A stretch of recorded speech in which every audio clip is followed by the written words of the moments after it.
ये जो पैर है एकदम जो है आपका, हाँ जी, वो एकदम से कमजोर पहले सर कमजोर पहले से ही कमजोर है। हाँ जी सर, मतलब जरा भी वो नहीं आती, नहीं लगती है सर, दर्द होता है। हाँ, अब तुम भींच रहे सल पर रही है, महसूस हो रहा है। हाँ जी, लेकिन ये जो है ताकत नहीं लगती, ताकत नहीं लगती है सर। अब भी लठी आपको छीन ले, कोई छीन ले सख्त, तो अब भी नहीं चला जाएगा सर। अच्छा, ये अगर लाठी अगर आपका नहीं हो सर वो तो नहीं चला जाएगा, कैसे नहीं चल पाएंगे। हाँ, हाथों से ही चलना पड़ेगा सर, तब हाथों से ही चलेंगे। हाँ जी।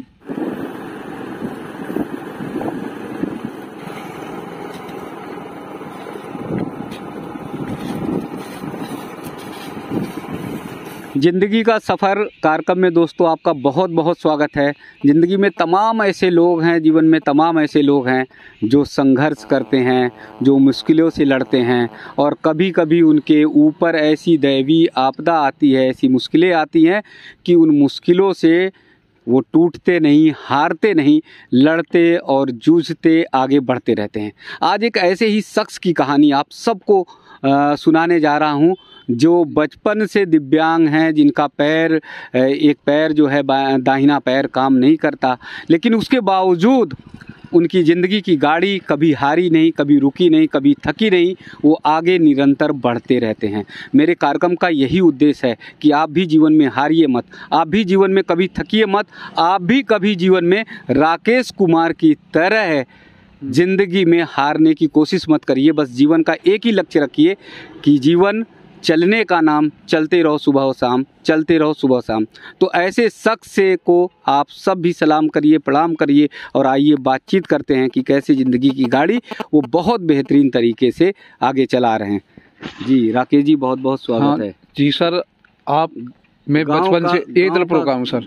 ईदलपुर है, जिला अलीगढ़ है, खैर तहसील है सर मेरी। खैर तहसील है, हाँ, अलीगढ़ में है ना। हाँ। जी। और विकलांग हूँ सर, 40 साल की उम्र है मेरी। कैसे ये दिक्कत आई?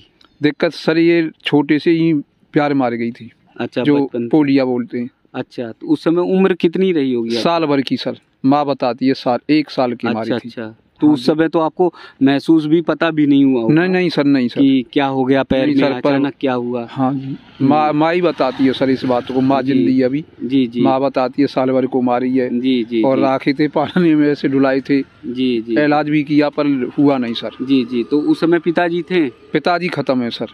जब उस समय रहे होंगे। हाँ जी सर, दिखा मत डोले। पर इतना, हाँ जी, इतना इलाज था नहीं, अब जितनी सुविधा है पहले नहीं थी। तो पिताजी भी मतलब खेती किसानी ही करते थे? हाँ सर, खेती भी करते थे, और मैं भी खेती करता हूँ सर, जैसी है वैसी। जी। और तो अचानक जैसे पता चला होगा तब तो माता पिता के मतलब घबरा गए होंगे कि अच्छा खासा लड़का। हाँ जी सर। और पैर कैसे ये हो? हाँ जी सर। ये सर, आपको कैसे महसूस कब कै साल पे होने लगा? सर जैसे ज्ञान हुआ उसके बाद में सल पड़ी है कि धीरे धीरे जब बढ़ते रहे सर। हाँ, तब दिक्कतें महसूस होने हाँ जी सर। चलने में, फिरने में सर दिक्कत तो होती है, चलने में सभी समस्या आती है, और सरकार से आप रिक्वेस्ट करते हैं कि हमें और सुविधा दें। अच्छा, बहुत बचपन में जैसे आप चलते रहे होंगे, तो बचपन में तो बहुत कई बार घिसट के भी चलना पड़ता रहा? हाँ जी सर, चलना पड़ता है न्योकर के हाथों से। अब भी लठी आपको छीन ले, कोई छीन ले सख्त, तो अब भी नहीं चला जाएगा सर। अच्छा, ये अगर लाठी अगर आपका नहीं हो सर वो तो नहीं चला जाएगा, कैसे नहीं चल पाएंगे। हाँ, हाथों से ही चलना पड़ेगा सर, तब हाथों से ही चलेंगे। हाँ जी। तो आप सब देख सकते हैं कि ये लाठी इनकी हिम्मत है, हाँ ये ताकत है। अगर इसके बिना इनकी लाठी इनसे ले ली जाए तो नहीं चले जाएगा सर। जी, कतई नहीं चले जाएगा। तो फिर पढ़ाई की सर 10 तक पढ़ाई की थी। 10वीं तक? हाँ जी। तो कैसे जाते थे स्कूल में? साइकिल से ही सर। साइकिल से जाया करते थे? हाँ जी। तो जैसे सामान्य लड़के स्कूल में दौड़ में शामिल होते हैं, खेल कूद में? नहीं सर, ऐसा कुछ नहीं होता था। चुप रहते, अपना पढ़ के अपने घर आ जाते। चुप रहते थे। कभी मन में ये नहीं आता था कि अगर हमारा पैर ठीक होता तो और लड़कों की तरह हम भी? सर ऐसे तो मन होता ही है, आदमी का जब जीवन होता है तो जन क्या क्या सोचता है जीवन के बारे में। पर जब परमात्मा ने उसने नहीं दिया तो भुगतना पड़ेगा सर। जी। तो ऐसे तो आप भी राजेश्वरी में ख्वाब देखते हैं, सब मीडिया है, सब सर सभी लोग अपनी शान देखते हैं सर। पर लेकिन कुदरत का और सरकार का नज़ारा है, जन क्या करे हमारे बारे में, क्या नहीं करे। जी। तो सर मैं आप कभी जो है ऐसा रहा कि दोस्तों यारों में कभी आपको कुछ दोस्तों ने बोला हो कि अरे नहीं। चल हट जा, या भेदभाव किया हो? नहीं सर, ऐसे ही दोस्तों ने नहीं कुछ किया न कराया, कोई बात नहीं लाए थे ऐसी। अच्छा, तो दोस्तों ने कभी मदद करी कि जैसे हाथ पकड़ के तुम्हारे साथ चल रहे हो? नहीं सर, ऐसे कोई नहीं, किसी ने नहीं की है। मैं तो अपने जीवन पे अपनी साइकिल पे ही निर्भर रहा सर। फिर अच्छा, दोस्तों ने सिखा दी, संकीर्ण ने। हाँ हाँ, साइकिल बहुत दिन में सिखाई थी, दोस्तों ने सिखाई? हाँ दोस्तों ने सिखाई थी। हाँ, तो सीख गया उनकी हेल्प से, नहीं वैसे तो नहीं सीख पाता। अच्छा, तो तो क्या कई बार गिरे भी हैं? हाँ गिरे ही थे सर, कई बार अच्छा, पटक भी लगी थी तो सर। ये जो पैर है एकदम जो है आपका, हाँ जी, वो एकदम से पहले कमजोर? से ही सर कमजोर, पहले से ही कमजोर है। हाँ जी इसमें सर, मतलब जरा भी वो नहीं आती? नहीं लगती है सर, दर्द हाँ, होता हाँ, है? हाँ। अब तुम भींच रहे सल पर रही है, महसूस हो रहा है। महसूस हो रहा है? हाँ जी, लेकिन ये जो है ताकत नहीं लगती? ताकत नहीं लगती है सर, कि बिल्कुल ये मतलब नहीं नहीं नहीं सर। कभी इसके बल खड़े होने की कोशिश की? नहीं सर, इस पे नहीं कोई नहीं पाता, वो नहीं पाता। ये तो देखो न्यूनते न्यून होगा, ये इसमें हाथ का इशारा लगाना पड़ेगा, जो कुछ करना पड़ेगा सर। जी जी, हाँ, इसमें कोई ताकत नहीं है। तो बाजार है, मेला है? हाँ जी वो सर, सब ऐसे कैसे, इसी के माध्यम से जाते हो? साइकिल से सर, या किसी के साथ, तुम बार के साथ। जी जी जी, हाँ, कभी शादी ब्याह में? शादी ब्याह में जैसे कोई गाड़ी जा रही है उसमें बैठ गए, चले गए साथी के संग, परिवार के संग। लोग जो है बिठा लेते हैं? हाँ जी सर। लोगों को हिचक नहीं लगती कि कहाँ इनको लेके चलना है, हम तो नहीं सर, ऐसा शादी कुछ में नहीं। नाचेंगे? नहीं, हाँ हाँ, नाचा फाचा कुछ नहीं सर। लोग मतलब बिठा लेते? नहीं सर, ऐसा नहीं। वो जानते हैं विकलांग आदमी गिर जाएगा, लग जाएगी और चोट लग जाएगी। कितनी उम्र है आपकी? मेरी उम्र ऐसी होगी सर 40 साल। 40 से ऊपर ही मान लो, चाहे 40 है। हाँ। अच्छा, तो इतने टाइम पे 40-42 साल की उम्र में राकेश जी, कभी मन में आंखों में आंसू आया हो कि हमारी ऐसी मतलब स्थिति है? ये तो सर आते रहते हैं, ख्वाब आ जाते हैं, आ जाते कभी कभी मन मायूस हो जाता है? हाँ बिल्कुल सर, कि कैसा कष्ट दे रहे हैं। ये तो फिर ऊपर का ध्यान करना पड़ता है सर, के ये भगवान। अब परिवार में कौन कौन है? मेरे भाई के बच्चे 3 लड़के, उन्हीं के साथ मैं कहता हूँ, इन्हीं के साथ मेरा जीवन गुजरेगा अब सर।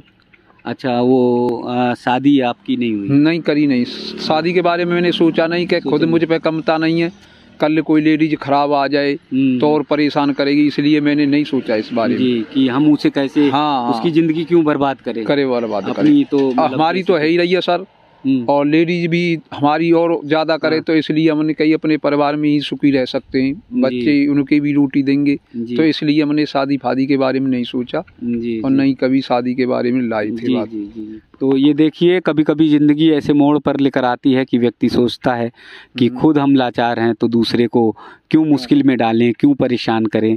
और ये राकेश जी के मन में था, और इसलिए उन्होंने जो है ये निर्णय ले लिया कि अब भाइयों के ही परिवार के साथ रहेंगे। जैसे सरकार, अब हमने पहले दिव्यांगों को 600-500 रुपये देती थी। उसी बात पर मैं आ रहा था कि सरकारी सुविधाएं, सरकारी सुविधा में सर एक ही पेंशन मिलती है, हमको मिल रही है। अच्छा, तो बोलते हैं जैसे सेक्रेटरी साहब का आपकी शादी होती तो हम तुम्हारा मकान बनवा देते जी। तो सरकारें तो ये सोचनी चाहिए, चाहे हाँ है, अलग है या वो नहीं है, तो सर जीवन तो जीवन, हाँ अपनी माँ को लेके या अपने परिवार को तो 1-2 कमरा तो विकलांग का जो होना चाहिए कि नहीं सर? मतलब जो जन्म से है विकलांग, उसे ज्यादा से ज्यादा सुविधा देनी चाहिए। आज देखो मास्टर हैं, मास्टर का एक्सीडेंट होता है, मोटरसाइकिल पे जा रहे हैं, एक्सीडेंट हो गया, वो तो राजेश्वरी है सर, उनकी यहाँ से टांग कट गई, वो क्या विकलांग हो गए सर? जी। तो उनके लिए तो सुविधा कम और भी सुविधा है और चीजें हैं सर, भाई सैलरी है, वेतन है। अब हमारे विकलांग और भी हो सकते हैं, सरकार ने अभियान में रोक रखा है, इसलिए जी पोलिया दिवस मना के रोक लिया है।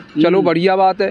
जैसे आप मान लो कहीं आते जाते हो तो जो सरकारी बसें हैं वो सब रुकती हैं या नहीं? नहीं रुकती हैं सर, वो रोकते नहीं है, देखते हैं ये विकलांग खड़ा है तो गाड़ी को और बढ़ा देंगे और तेज कर लेते हैं सर, कि उसे बिठाएंगे, छूट देना पड़ेगा, इनकी लिखा पड़ी करेगी, कौन करेगा इस बात को? अच्छा, तो रोडवेज की बसें जो है वो तेज से भगा ले जाते हैं, बहुत कम बैठाते हैं, जब बैठाते हैं या आप लाठी लेकर खड़े रहते होगे, हाथ देते हैं तो वो समझ जाते हैं सर के ये ठाड़े होंगे, तो रोकते नहीं उस जगह पे। अच्छा, तो कोई दूसरा खड़ा है, कोई नौजवान या कोई लेडीज, जब भले रोक के उस भीड़ में बड़े चल जाएं हम सर, नहीं वहाँ से पहले चढ़ देंगे नहीं सर, वो भगा ले जाएंगे गाड़ी। आपकी लाचारी को वो महसूस नहीं करते, उन्हें तकलीफ नहीं होता, दर्द नहीं होता है सर? जी, इसलिए तो लेते हुए निकल जाते हैं। हाँ जी सर।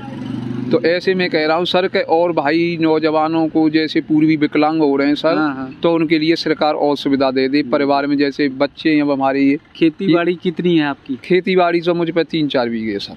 3-4 बीघे? हाँ जी सर। तो उसी से अपना परिवार के? हाँ जी सर, उसी से मैं काम चला रहा हूँ। और अब ये मुझे 4-5 महीना से पेंशन मिलने लगी है। पहले तो नहीं मिलती थी। पहले नहीं मिली है? पहले नहीं मिली सर। अब ये 4-5 महीने से मिलती है? हाँ सर, 1 साल से मान लो तुम। तो पेंशन के लिए कितनी चक्कर लगाने पड़े, कितना मुश्किल? मतलब वो तो सर बहुत काफी कागज लगाने पड़े मुझे जी, जब लगी है। और 1 ही साल हुई है सर। अभी 1 साल मतलब 4-5 महीने बता। और मुझे अभी तक कोई रिक्शा नहीं मिला है सर। अच्छा, रिक्शा नहीं मिला? नहीं मिला सर। मैं अपनी साइकिल से खुद लेता हूँ। सांसद विधायक के आता एक आध बार के दिब्बा देंगे।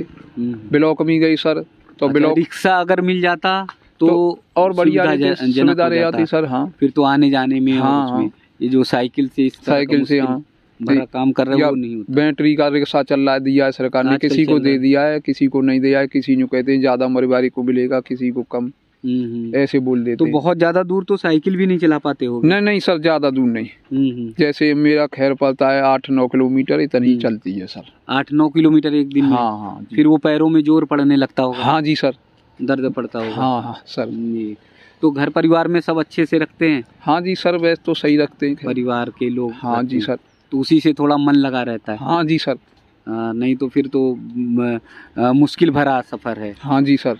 जी राकेश जी, अपने साथियों के लिए, लोगों के लिए? हाँ जी सर, मैं कहता हूँ कि कोई भी विकलांग दिव्यांगों कोई हिम्मत नहीं आना। जो हमारे जीवन में लिखा है वो किसी को नहीं मिट सकता है। सरकार तो हमारी हमें सुविधा ही दे सकती है। हाँ, लेकिन जो जीवन में है, जो परिवार में कोई दुखी करे तो उस पर भी ज्यादा सोच नहीं करना चाहिए और नहीं कभी हिम्मत हारना चाहिए जी। और मुझसे गांव वाले कहते हैं भाई साइकिल मत चला करे। अच्छा। पर लेकिन मैं कह देता हूँ नहीं, जब तक मेरे पे साइकिल चलाई जाएगी सर ऐसी चलाऊंगा मैं। बोलते हैं कि स्कूटरी ले ले। मैं सर नहीं, मैं अपनी साइकिल से ही चलूंगा। चलेंगे? हाँ जी सर। जब तक पूरी जितनी बात हुई राकेश जी से, तो हर बात उन्होंने बहुत अच्छे तरह से तर्क सहित रखा, अपनी बातें रखी। लेकिन लास्ट की जो बातें थी वो मन को भावुक करने वाली थी, आंखों में आंसू लाने वाली थी। उन्होंने ये कहा कि आप अगर ऐसे ज़िंदगी जी रहे हैं तो कभी हिम्मत मत हारिए, कभी टूटिए मत। बहुत सारे लोग होते हैं जो ज़िंदगी के रास्ते में ऐसे चलते हैं, बिखर जाते हैं, टूट जाते हैं, हौसला पस्त हो जाता है। एक बार इन्होंने ये भी कहा कि अगर कहीं पर बहुत तमाम घरों में, परिवार में बहुत अच्छी देख रेख नहीं हो पाती है तो फिर ये होता है कि उसे जो है, उसके साथ जो है भेदभाव किया जाता है ऐसे दिव्यांगों के साथ।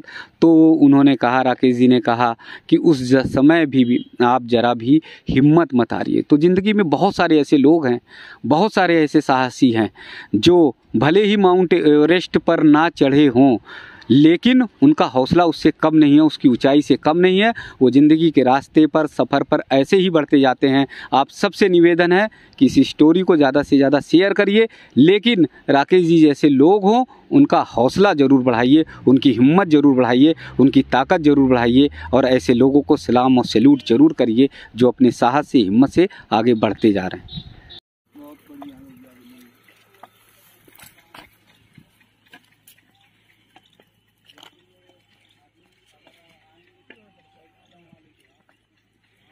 जाता